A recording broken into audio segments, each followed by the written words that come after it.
Hey guys, it's Melissa. Welcome back to my channel, Beauty and the Bypass. So I think it's been a while since I have last made a video. I think the last time I made one, I was at 6 weeks post-op, so about a month and a half. And currently I'm almost 3 months post-op. So just in case you're new to this channel and don't really know what it's about, it's pretty much just documenting my weight loss journey. Some videos were from before my surgery. Most of my videos are obviously going to be after my surgery. I got my surgery on January 12th of 2022. I technically started this journey November of 2020. Yeah, 2020. When I first started the program, I remember thinking, God, it's going to take forever for this surgery to happen. Like yeah. But come to find out, it honestly went by pretty quick. If you guys don't know, as far as my weight, when I started the program in November of 2020, I was 415 pounds. And then around July of 2021, my heaviest weight during the program was actually 429.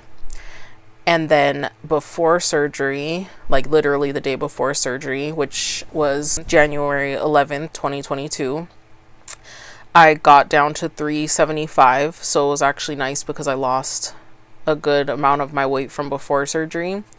And then currently, now about almost 3 months post-op, I am down to 325. So I've lost about 104 pounds, which is amazing to me, honestly. Half of the time, I don't feel like I lost that much weight.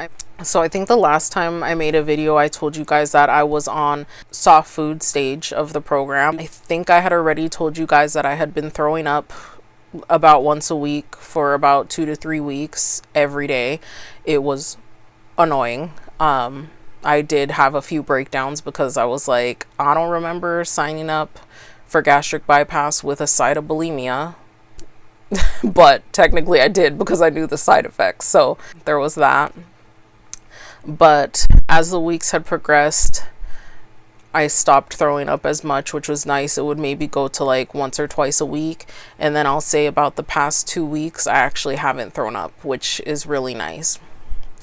And good news is I'm still on the soft food phase. I try to mostly have soft foods, but my nutritionist did tell me that I can finally have lettuce and tomatoes, certain vegetables again. I just need to stay away from things that are too stringy like celery or too fibrous like corn, and supposedly broccoli too, but I mean, if I cook it soft, I think it's okay. But yeah, so I can finally have lettuce again, which is nice. I never thought I'd be excited for salad. And then I also got the okay that I can have cereal as long as it's been like soaked in milk. So yeah, it has to soak for a really long time because, well, I can only have certain cereals. So she said the biggest thing that I need to watch is the amount of sugar that's in it. But I'm to the point that I'm like, okay, since I know I need to have so much protein a day, I try to look for cereals or any foods that I eat that have a lot of protein. And I did find that Premier Protein actually makes a chocolate cereal and then a mixed berry cereal. I can only have like a quarter cup of the cereal, and then I put maybe like half a cup of soy milk, and I have to let it sit for like at least 20 minutes for it to get soft because that cereal is actually really hard. Also, I've been able to have Quest protein chips, so that's kind of been a lifesaver that I can finally have textured stuff. But I find it weird that I can have it because it's not soft. But she said at this stage that would be fine. She mostly was looking at the amount of fat and sugar in it, which was acceptable apparently. So what I'm going to do is I'm going to just pretty much tell you guys what like a general day of eating looks like for me. I wanted to actually make a video of it, but because I start work at like 4 in the morning, I wake up at like 2. I have to, go to the bathroom, get ready, put my birds away, put them in the living room because they make too much noise when I'm on the phone. And then I have to make my breakfast, get my computer all loaded up, and then I'll usually sit in front of the computer for like 20 to 30 minutes while it's loading, because I have to take 20 to 30 minutes to eat anyway. And then by that time I have to start work already. So I've just kind of been procrastinating it, just haven't gotten it done yet, but I will make a video to show you guys kind of what a general day looks like of what I eat and how much I eat too. I'm gonna say, like, as far as for breakfast, what I usually eat would be turkey bacon. So I'll have like 2 slices of turkey bacon, but I cut it up into like small pieces, so like I chew thoroughly. And then I'll have like a quarter to half a cup of fruit. So I've been really into eating Korean pears. I love those, they're so good. And then also I'll usually have mandarin oranges, like the little fruit cups. No sugar added for everything, of course. And then sometimes regular pears that are in the fruit cup or mixed fruit. So I've usually been having that. I've also found some decent brands of breakfast sausages that actually, the one I got, I'll post a picture of it. That one actually did pretty much taste like regular breakfast sausage, like maple flavor and stuff like that. And the fat content wasn't actually too bad in it, and same with the sugar. So anytime I look for meats, I definitely try and look at how much protein's in it, and then also same thing, the fat and the sugar are the biggest things. So that's usually breakfast. Occasionally, so I'll either have the cereal as well, or I've made cream of wheat, which I hadn't really had since, you know, when I was on the liquid diet. So I made that, which it's funny because one serving is like 3 tablespoons, and then with like 3/4 of a cup of water. And I thought that that wouldn't be that much, but I was only able to eat like half the serving because I don't water it down anymore. I just eat it like regular, and yeah, so I can't eat that much of that. It's not really that much protein in cream of wheat or oatmeal, which I can have, but to me, because I don't necessarily eat that much, I try to just get in as much protein as I can. Between breakfast and lunch, I usually will have my first protein shake, which is during my work shift. So my lunch, since I start at 4 and I'm eating probably at about 3 to 3:30 in the morning, I'll usually have my lunch at about 8:30 to 9:30, somewhere in between there. I will say I don't necessarily eat lunch all the time because sometimes I'm just not hungry, and if I'm not hungry, I don't want to force myself to eat. But lately, when I do have lunch, so the other day for dinner, I actually had made some steak. I used Kalbi beef. So I sliced that thin, and then I cooked it with fajita seasoning. And then I also bought a 7-layer dip that I figured was more logical instead of having to buy a whole can of beans, the sour cream, the cheese, tomatoes. So it actually had everything in it. So I just used that. And then since I can have lettuce, I put the bean dip and the fajita meat in the lettuce, and I had made like 4 or 5, I think, but they were like small.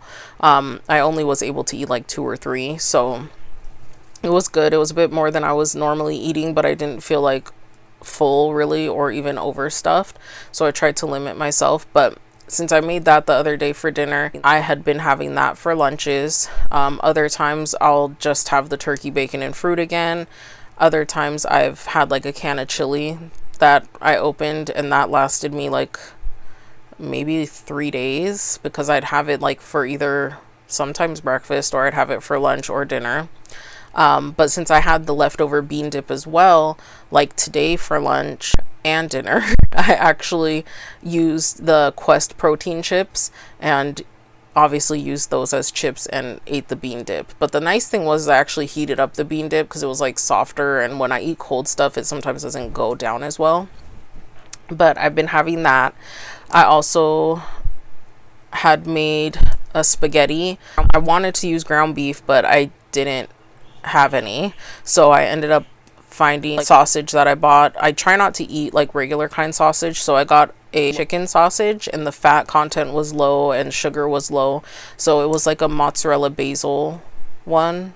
And so I cut that into small pieces, and then I mixed that with spaghetti sauce. And then since I can't have rice, bread, or pasta for another 3 months pretty much, until I'm at 6 months post-op, my nutritionist told me that I can have this noodle that they have at Costco called Healthy Noodle, and it has like 4 or 5 packs of ready to eat noodles inside.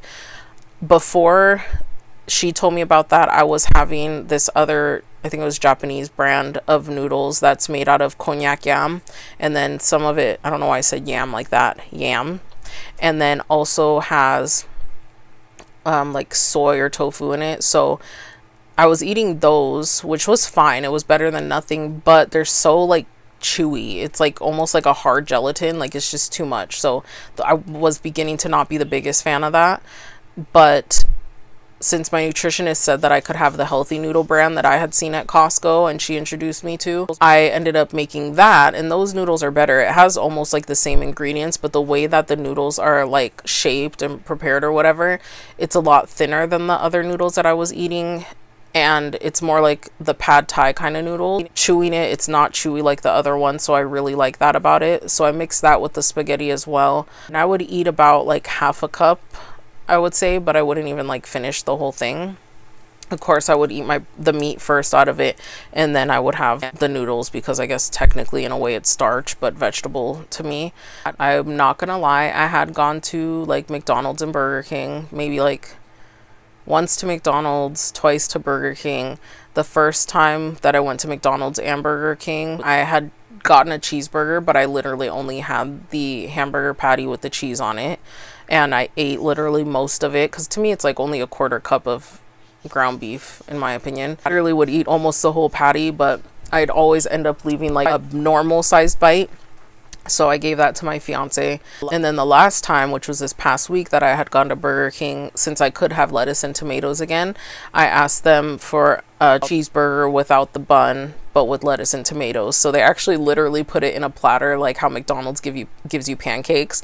They put it in one of those with the hamburger and the cheese, and then like some iceberg lettuce, and then 2 pieces of tomatoes. So because they gave me 2 tomatoes, I tried to make it like a little sandwich, and the first bite, like, it was great. But then the next time I tried to pick up the tomato sandwich, because I was driving, it was falling apart. So I was like, well, crap. So I had to have my fiance like cut it into small pieces so I could have it while I was driving. But everything like went down fine. Like I said, I haven't thrown up the past couple weeks, and I've been eating pretty well. My protein shakes are probably the main thing, like I said, that I make sure that I have a day. I still can probably work on my liquid intake, which mostly, I mean, water. The nice thing is that when I do exercise, like if I go on a walk or whatever, I end up drinking more water, obviously, so that's at least good. And that's one reason I kind of do want to try and go walking and stuff, is just to help take in more liquid. Speaking of exercise, we have this hike in Hawaii. I don't even want to call it a hike. I want to call it like a very inclined walk, just because it's all paved. It's called Makapu'u.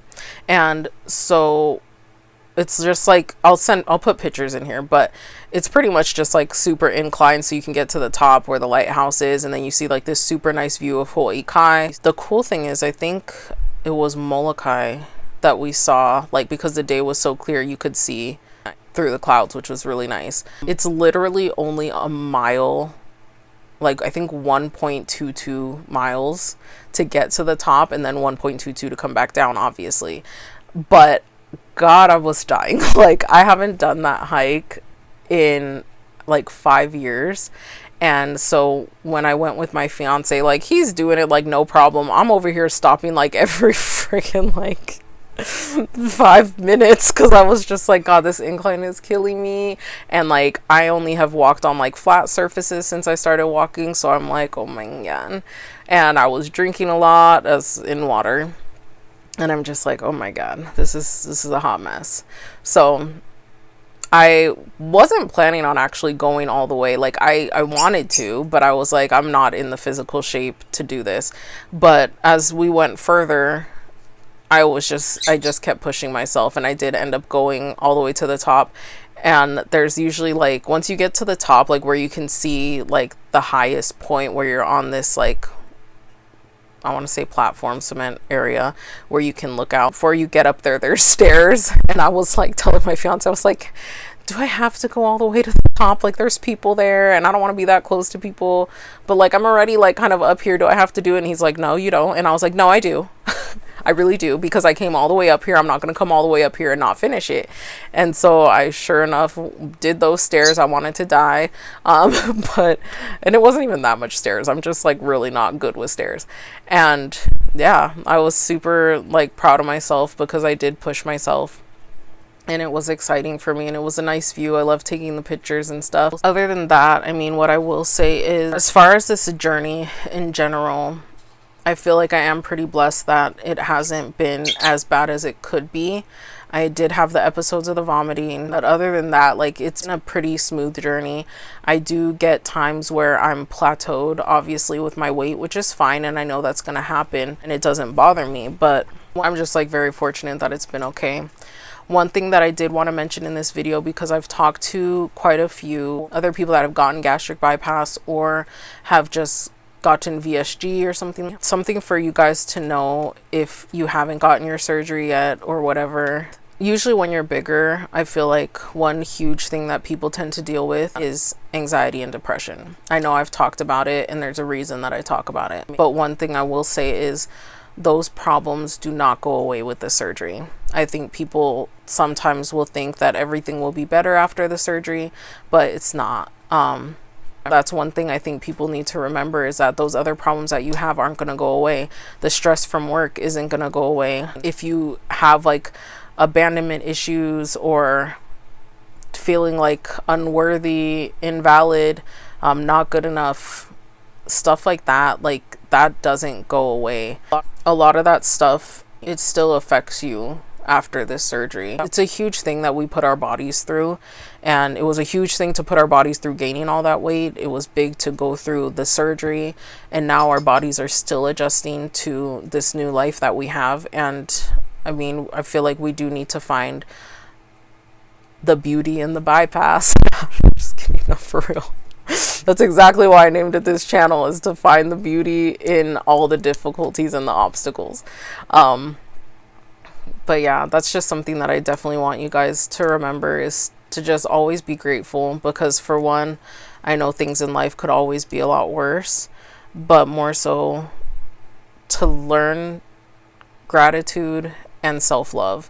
Like, I need to work on self-love. Like, even just talking to my nieces and nephew like a few minutes ago, speaking of, they wanted me to do a shout out. So shout out to Isaac, Talia, Michaela, and Avalon. Not in any specific order, okay?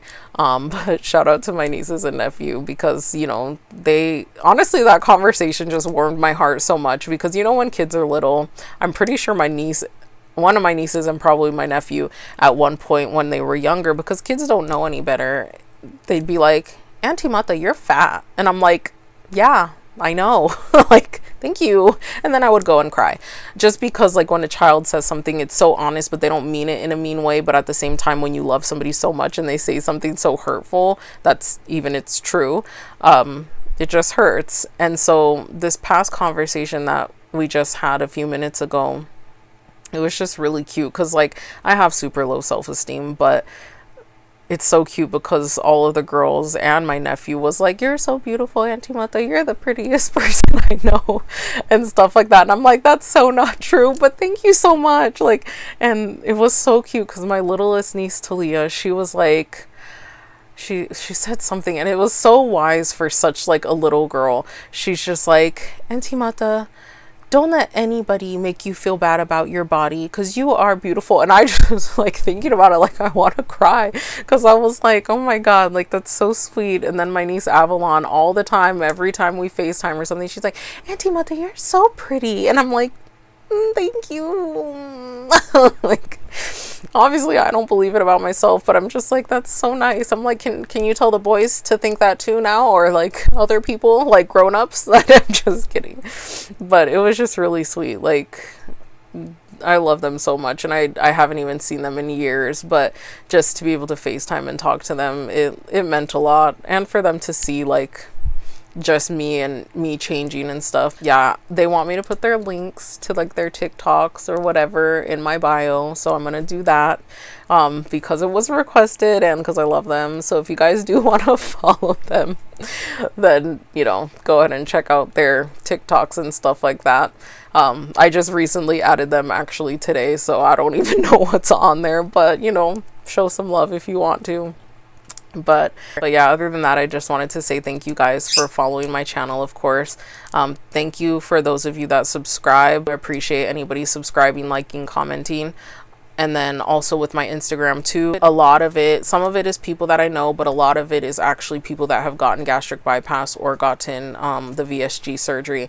And I will tell you, like I've said before, the bariatric community is amazing. So if you're thinking of surgery or just want to track your weight loss or whatever, just have the support, make a weight loss page or even your own regular page, and you know, follow these people, because some of them are like super supportive. And not to mention, it's also nice to support other people that are on the journey and see all their transformations, and not to mention like learn tips and stuff from like whatever they're doing.